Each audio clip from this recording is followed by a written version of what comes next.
Bro dropping wisdom while he beats up a room full of poop. That's what it's all about, man. I mean, not to be too heavy-handed with it. You ever think about how we're all making shit in our bodies right now? Kind of crazy to think about. Like, people will be like, ooh, I don't want to get close to that. That's poop. Buddy, you have, well, I know, that's complicated. Would you say you had poop inside of you if you have poop in your butt? It's in your butt, but your butt is kind of like, it's kind of outside of your body, weirdly enough.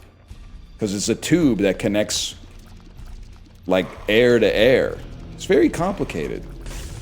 What do you mean by that? Well, like, okay, just bear with me here.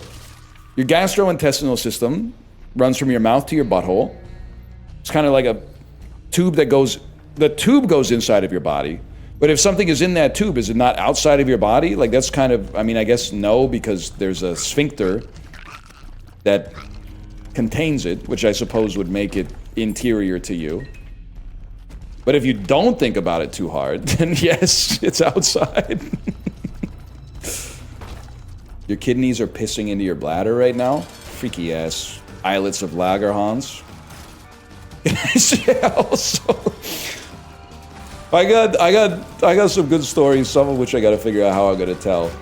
My daughter she's demonstrating a little claustrophobia lately, which is fine because she's 5. And also, as she's demonstrating this claustrophobia, I'm realizing that it's because when I was a kid, I was also scared of like everything. If my parents like left the room, I was like, oh my God, I've been abandoned. Where are my parents? Et cetera, et cetera. But then like I was scared of elevators. And I thought it was because when I was a kid, my dad jumped in an elevator and I got stuck in it. But now that I'm seeing my daughter be scared of elevators for also no reason, I'm like, nah, there's some genetic, a gene gets expressed when exposed to elevators in an environment that makes you anxious of them for some reason. But anyway, so I got to apologize to my dad. I don't think he actually gave me elevator PSD. I think it's just like built in. One thing that she's been paranoid about is, and it's weird, but she's also 5, so have mercy, is bathroom doors. So she doesn't like to have a bathroom door closed or a stall closed because she's worried that she won't know how to open it, even if I'm in the bathroom with her. Now, we all know this is an irrational fear. You open the door to get into the bathroom. You can open the door to get out of the bathroom. You just do the same thing like in reverse. So I'm always telling her, it's irrational, don't worry about it. Here, I'll show you. Dad, do you know how to open this door? Yes, I'll show you. You slide the lock to the left and then push on it. You turn the knob and the button lock pops out and you just pull the door towards yourself. And I'm very supportive about it. I tell her, there will never come a time when you get stuck in the bathroom. Then, we were on an airplane. She had to go pee really bad. And when I closed the bathroom door, I need my hands for this one. I closed the bathroom door like this, and the lock shot through the trim between the door and the wall. And like, it popped out like the vinyl trim on the wall. And the light in the bathroom didn't turn on. And she just peed. And then she was like, Dad, do you know how to open the door? And I was like, yeah, no problem. I got it. You just slide this to the left.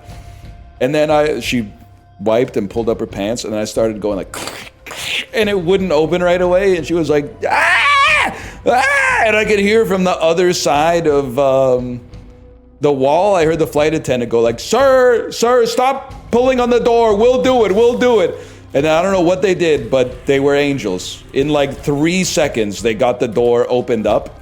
And I was like, see, no problem. It never happens. You'll never get stuck. See, Daddy just needed a little help to open it. It's no big deal. And I was like, I can never tell her that we were actually trapped in the bathroom. Because then that's going to like confirm this fear that really is irrational, but like also happened. She sounds like she knows what she's talking about. We also like, I'm very passive aggressive, which I think is awesome. I don't really care what you think about it. I'll be passive aggressive towards you too. But oftentimes, this happens a lot in your country. I go into a bathroom stall with my daughter and there's piss and shit in the toilet. And I'll say something out loud like, oh, I guess the guy that was in here 10 seconds ago didn't feel like flushing.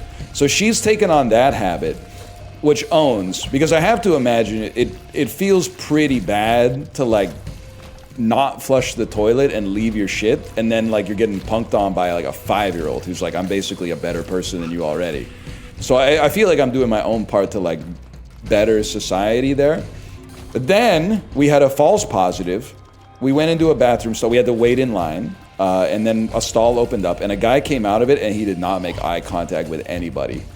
And we went into the stall, and the toilet, like the bowl, not the seat, but the toilet was absolutely covered in shit. Like, the dude just, I don't know how to describe it, except he let loose a plethora of stool into the toilet. And then my daughter went, well, I guess that guy doesn't know how to flush the toilet, huh, Dad? Like, definitely still within earshot of this guy. And then I was like, yeah, honey, I guess that's right. And then I looked at the toilet, like the tank of the toilet. I swear to God, there were like 100 wires coming out of it. And like an exposed battery, like hanging off of the wires. Like someone had tried to like hot wire the toilet or something, but hadn't figured out how to. It was like an auto flushing toilet, but it was like I had no idea what was going on. Oh, I was like, I felt bad for the guy because I was like, maybe the guy just really had to take a shit, and then when he sat down, he was like, oh fuck, I've already started like the process, but the toilet is like, the toilet's been hacked or something. Like it was so fucked up. So I went, oh, I don't know, maybe the toilet's broken. Maybe he couldn't flush it. I tried to help him like save a little bit of face or something. Oh man. So did you figure out how to flush it? No, as soon as we went into the stall, I went. Like, this whole thing took probably like 2 minutes. Or, sorry, not 2 minutes, like 2 seconds. And I just walked out and said, we'll use the next stall. That's about all I got. I forgot what I was talking about. That door shit was real, though. God help us if we ever get stuck in an elevator. A lot of parenting is just lying to your kid and saying that shit never happens. When really, it happens incredibly rarely. Crazy thing is when you're like... The way you deal with like an adult's anxiety is very different than the way you deal with a child's anxiety. Like if I was on an airplane with my friend and they went, I'm worried about getting stuck in the bathroom, I'd be like, you should be worried about this bitch exploding, man. This is a fucking Boeing and the government's been shut down for like 8 weeks. The air traffic controllers are working 16-hour shifts without pay, brother. Like we're all gonna fucking die. But you can't say that to a 5-year-old because then they'll get scared of the airplane crashing. Is the government still closed? I don't know. They were working it out. Nah, we're chilling now. That's good to hear. You guys were acting a little crazy down there. Still are? Nah. Cut that loud mess out or what. Or maybe like amp it up. I don't know. What do you think, guys? What do you think? Amp it up. Let's break it down. They need Lucio in the government right now. They need Lucio in the House of Representatives, man. I was just in my car trying to keep my blood pressure down. When I wake up in the morning, dog, and the sunlight hurts my eyes, then I look at you, and the words me smashing my steering wheel with the Bill Withers in the background. Just one look at you, and I know it's gonna be, and then you gotta take a big breath for this one, because he goes, a lovely day, and he just keeps it going for like, I don't even know, it's like, that might be like a 41-second note if I had to guess.